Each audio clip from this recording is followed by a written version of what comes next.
আসসালামু আলাইকুম। সবাই প্রথমে মনোযোগ সহকারে এই আফুটির কথা শুনবেন। আমি যদি রুনা। আফুটির কথা আমি সত্যি ঢাকায় হয়ে থাকি, থাকে একটা প্রাইভেট তাহলে ইউনিভার্সিটিতে এই পড়াশোনা করি। মাওলানার যে তার মধ্যে ভিডিওটি পাশাপাশি একটা ভাইরাল স্কুলেও হয়েছে জব করি। এবং এই মাওলানা যদি মাওলানা এই রাকিবুল আফুটির ইসলাম প্রতি ফারুকের সাথে আমার অত্যাচার করে পরিচয় থাকে হয় তাহলে আইএমবি এই থেকে। মাওলানার বিচার হওয়া ওনার সাথে 100% যখন দরকার। আমার সবাই কথা ভিডিওটি হয়, উনি মনোযোগ সহকারে প্রথমে শুনবেন। নিজেকে বলছে আলহামদুলিল্লাহ আমি সিঙ্গেল। তারপর লাস্ট পর্যায়ে উনি স্বীকার করছে যে উনি বিবাহিত, ওনার বউয়ের সাথে ডিভোর্স হয়ে গিয়েছে। ওনার ফ্যামিলি, ভাই বোন ওনাকে কেউ শান্তি দেয় না। তারপর আমাকে উনি সুইসাইডের বই দেখিয়ে আমাকে বিয়ে করতে বাধ্য করায়। তারপর ওনার সাথে আমার বিয়ে হয়। বিয়ের পরে ওনার সাথে আমার 5-6 দিন ভালোই সম্পর্ক ছিল, যতদিন পর্যন্ত আমার কাকার বাসায় আমি ছিলাম। উনি আমাকে বলতো ভার্সিটি মেয়েরা যে ভার্জিন থাকে এটা আমরা কল্পনাও করতে পারি নাই। তুমি যে এই যুগে এসো নিজেকে সেভ করে রাখছো, এটা অনেক কিছু। যখন উনি আমাকে উত্তরা নিয়ে গেল তখন প্রকাশ পেল ওনার আসল চরিত্র।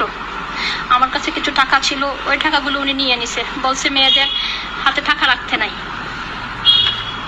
তারপরে এই টাকা দিয়ে বাসার জন্য কিছু ইউটেন্সিল কিনলো।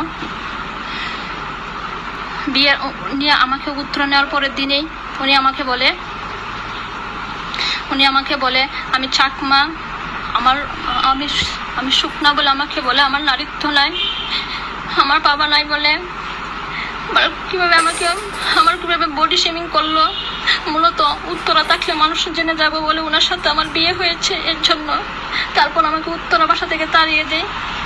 তারপর আমি বাধ্য হই, উনি বরং আমার নামে আমার কাকা কাকির কাছে কমপ্লেন দিছে, বলছে রুনা 9-10 মেয়েরাও যা বুঝে তাও বুঝে না, কাকি ওকে সব শিখিয়ে দিন। আমার কাকি বলছে এসব লুচ্চামি কি কথা। এসব কথা বলার পরে উনি বাসা থেকে বের হয়ে যায়।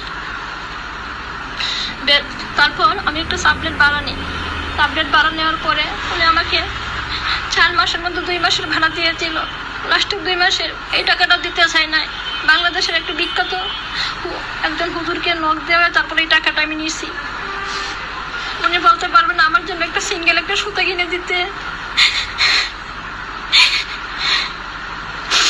তারপর ওনার চাকরি ছিল না, উনি আমাকে নিয়ে গেল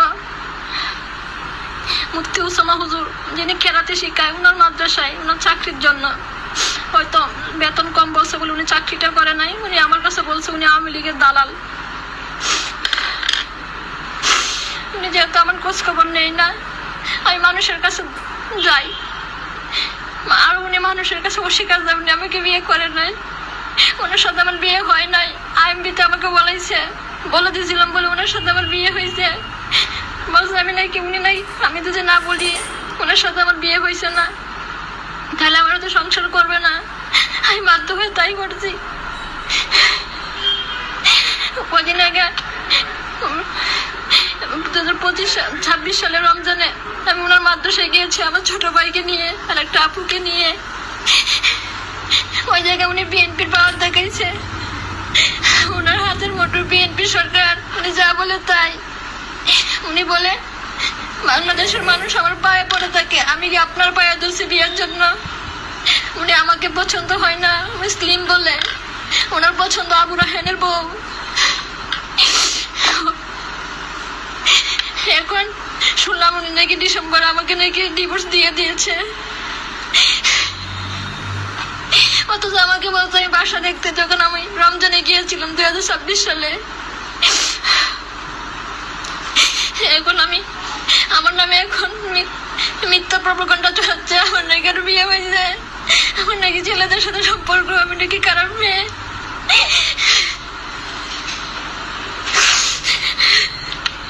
যেহেতু আমার আব্বু নাই, আর উনি যেহেতু আল্লামা বাবা নকির খাতেন, তাই আমি বাংলাদেশের আলেম ওলামাদের কাছে আমার বিনত অনুরোধ, আপনারা এই বিষয়টা খেয়াল করবেন এবং সত্য মিথ্যাটা যাচাই করবেন।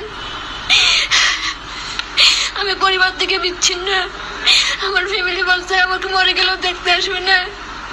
আমি আমার জীবন নিয়ে এখন শঙ্কায় আছি।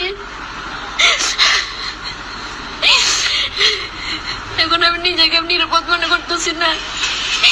আমার যদি একটা কিছু হয় তাহলে তাই থাকবে রাকিব রাকিবের বোন জামাইরা, কারণ রাকিব নাকি রাকিব বলছে রাকিবের বোন জামাইরা